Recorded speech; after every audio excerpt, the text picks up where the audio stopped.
Tak dapat Itulah rezeki. makin Saya tanya, hamun. Itulah benar, benar. Hamun hari itu Benar, jawab. pakai fake news Itu masuk soalan biadab dan makin hamun. Penjara. menganggap Tan Sri, PM dalam pick up konteks apa- Dewan yang mengenai Tan Sri, penggunaan kata-kata ungkapan pembangkang biadab, you allow Ya, that? PM pick up apa yang disebut di luar. Okey. Kenyataan biadab, menghina, itu ada. Sebab saya ada urusan yang panjang untuk hari ini. Silakan Perdana Menteri. Ada kalanya satu kata bisa membakar seisi ruang. Biadab. Suara itu menggema dari podium Dewan Rakyat Malaysia, memecah ketenangan yang selama ini tampak terkendali.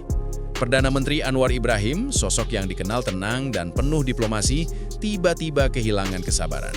Di hadapannya, anggota parlemen oposisi menuding, menyudutkan, bahkan secara terbuka menyebutnya pengkhianat. Kericuhan ini dengan cepat menjadi viral dan memicu gelombang kemarahan publik. Semua berpusat pada satu isu yang membakar emosi.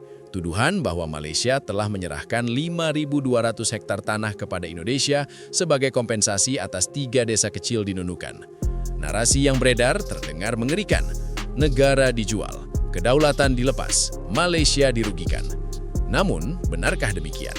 Apakah Anwar Ibrahim benar-benar mengkhianati negaranya, atau justru kita sedang menyaksikan badai amarah yang lahir dari pemahaman yang keliru? Untuk memahami kericuhan ini, kita harus mundur jauh ke masa lalu. Jauh sebelum Malaysia dan Indonesia berdiri sebagai negara merdeka. Akar masalahnya tertanam dalam tanah sejarah, diukir oleh tangan kolonial Inggris dan Belanda pada akhir abad 19 dan awal abad ke-20. Pada tahun 1891, Inggris dan Belanda menandatangani sebuah konvensi yang mencoba menarik garis imajiner di hutan lebat Borneo. Kemudian, pada tahun 1915, lahirlah perjanjian yang lebih rinci, mencoba menerjemahkan garis-garis abstrak itu ke dalam patokan alam seperti puncak bukit, aliran sungai, atau pohon besar. Namun bayangkan kondisi teknologi pada masa itu. Tidak ada GPS, tidak ada citra satelit, tidak ada pemetaan presisi. Mereka menggambar garis di atas peta yang seringkali lebih merupakan perkiraan daripada pengukuran akurat. Pohon besar yang dijadikan patokan telah tumbang dimakan usia. Aliran sungai yang menjadi batas alami telah bergeser karena erosi dan perubahan alam. Akibatnya, banyak wilayah yang menjadi apa yang disebut sebagai Outstanding Boundary Problems atau OBP, yaitu masalah perbatasan yang belum terselesaikan. Inilah tanah-tanah abu-abu yang disebut Anwar Ibrahim sebagai tanah hantu, wilayah yang secara hukum kolonial memiliki pemilik di atas kertas, tetapi di lapangan menjadi limbo geografis yang ditinggalkan dan tak terurus selama puluhan tahun. 3 desa kecil di Kabupaten Nunukan, Kalimantan Utara, yaitu Kubangalor, Lipaga, dan Tetagas, adalah contoh paling nyata dari tanah abu-abu ini. Selama ini, secara de facto, desa-desa tersebut adalah bagian dari Indonesia. Penduduknya merasa Indonesia, bersekolah di Indonesia, memegang kartu identitas Indonesia, dan hidup dalam sistem administrasi Indonesia. Namun jika kita menarik garis lurus berdasarkan perjanjian tahun 1915, muncul fakta mengejutkan. Secara de jure, ketiga desa ini seharusnya masuk ke wilayah Sabah, Malaysia. Inilah dilema klasik antara loyalitas warga dengan garis di peta kuno, antara realitas kehidupan sehari-hari dengan dokumen sejarah yang dibuat lebih dari 1 abad lalu.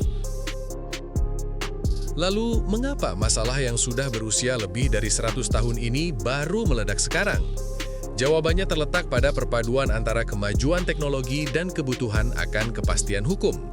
Di era modern, kita tidak bisa lagi membiarkan OBP menggantung tanpa kejelasan. Dengan teknologi citra satelit resolusi tinggi, GPS yang presisi, dan analisis data spasial yang semakin canggih, garis-garis samar di peta kolonial kini dapat diterjemahkan menjadi koordinat yang hampir tak terbantahkan. Baik Indonesia maupun Malaysia memiliki kepentingan strategis untuk memiliki perbatasan yang jelas dan stabil. Indonesia sedang membangun ibu kota baru di Nusantara, sementara Malaysia terus mengembangkan wilayah Sabah dan Sarawak. Perbatasan yang ambigu adalah bom waktu bagi potensi konflik di masa depan. Para pemimpin yang bijaksana tahu bahwa bom waktu itu harus dijinakkan sekarang, bukan diwariskan kepada generasi berikutnya. Kini kita sampai pada angka yang paling memicu emosi publik, yaitu 5.200 hektar. Angka inilah yang membuat Anwar Ibrahim dituding sebagai pengkhianat. Narasi yang beredar menyebut bahwa Malaysia menyerahkan atau bahkan memberikan cuma-cuma 5.200 hektar tanah kepada Indonesia. Namun, istilah menyerahkan atau memberi adalah keliru, bahkan manipulatif. Dalam hukum perbatasan internasional, sebuah negara tidak bisa memberikan sesuatu yang sejatinya bukan miliknya atau yang sudah menjadi milik pihak lain berdasarkan perjanjian yang sah. Pemerintah Malaysia menegaskan bahwa persoalan perbatasan ini tidak pernah didasarkan pada hubungan timbal balik atau untung rugi secara instan, melainkan pada penghormatan terhadap kesepakatan yang telah ada. Perjanjian tahun 1915 adalah fondasi hukumnya. Dokumen itu adalah sertifikat tanah raksasa bagi kedua negara. Apa yang sebenarnya terjadi bukanlah pemberian, melainkan koreksi. Ketika para petugas keamanan dan tim penentu perbatasan dari kedua negara dengan menggunakan teknologi modern kembali mengukur dan membandingkan garis di lapangan dengan perjanjian tahun 1915, mereka menemukan kejelasan. Berdasarkan interpretasi yang akurat terhadap dokumen tersebut, wilayah seluas 5.200 hektar itu secara sah dan legal memang merupakan bagian dari Indonesia. Ini bukan hadiah dari Malaysia. Ini adalah pengakuan atas kepemilikan yang sudah ada sejak lebih dari 1 abad lalu, namun baru kini bisa dipastikan dengan presisi. Bayangkan sebuah sertifikat tanah yang Anda miliki. Selama bertahun-tahun, sebagian kecil dari tanah itu ternyata dikuasai tetangga karena batasnya tidak jelas. Ketika dilakukan pengukuran ulang dan terbukti bahwa tanah itu memang milik Anda, apakah tetangga tersebut memberi Anda tanah itu sebagai hadiah? Tentu tidak. Dia hanya mengembalikan apa yang memang sejak awal menjadi hak Anda. Di sisi lain, ada penyesuaian administratif yang harus diterima Indonesia, yaitu terkait 3 desa Kubangalor, Lipaga, dan Tetagas, yang berdasarkan pengukuran presisi atas perjanjian tahun 1915 memang secara geografis dan hukum kolonial masuk ke wilayah Sabah. Ini bukan soal tukar guling atau kompensasi dalam arti kerugian yang diganti, melainkan soal penegasan batas wilayah. Narasi tentang kerugian Malaysia akibat penyerahan 5.200 hektar justru menutupi fakta bahwa selama puluhan tahun, wilayah-wilayah OBP ini menjadi beban bagi kedua negara. Ketidakjelasan statusnya menghambat pembangunan, menyulitkan administrasi, dan menciptakan potensi gesekan. Dengan adanya kejelasan ini, kedua negara justru memperoleh keuntungan jangka panjang berupa stabilitas, keamanan, dan kepastian hukum. Ini adalah investasi perdamaian, bukan kerugian lahan per hari. Di tengah kericuhan politik dan perdebatan angka, kita sering lupa pada inti dari setiap permasalahan perbatasan, yaitu manusia. Siapa yang paling terdampak oleh ketidakjelasan ini? Mereka adalah warga di 3 desa tersebut. Selama bertahun-tahun, mereka hidup dalam limbo. Status kewarganegaraan mereka diakui oleh Indonesia, tetapi secara geografis mereka berada di wilayah yang menurut dokumen kolonial masuk ke Malaysia. Ini menciptakan paradoks yang menyedihkan. Mereka merasa memiliki negara, tetapi negara pun kesulitan memberikan pelayanan maksimal karena wilayah mereka berada di zona abu-abu. Hidup di perbatasan bukan sekedar soal garis di peta, melainkan soal akses pendidikan, layanan kesehatan, identitas diri, dan kepastian hukum. Anak-anak mungkin bingung harus mengikuti sistem pendidikan negara mana.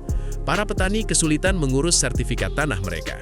Kepastian perbatasan ini, meskipun berarti ketiga desa tersebut secara administratif masuk Malaysia, justru memberikan perlindungan hukum yang selama ini tidak mereka miliki.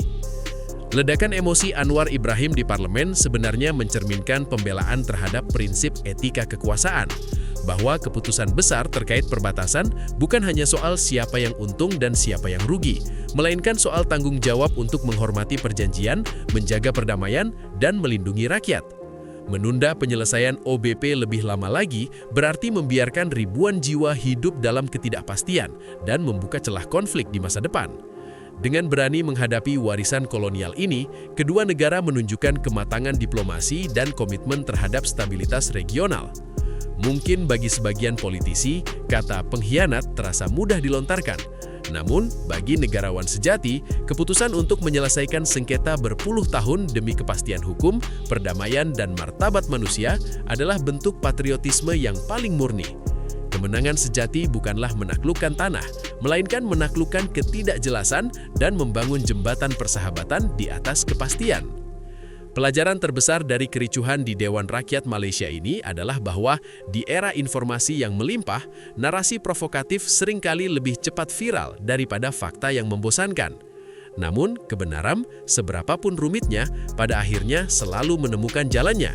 Penyelesaian outstanding boundary problems ini termasuk penegasan 5.200 hektar untuk Indonesia dan penyesuaian 3 desa di Nunukan adalah langkah strategis yang jauh melampaui sengketa lahan biasa. Ini adalah fondasi bagi masa depan yang lebih stabil.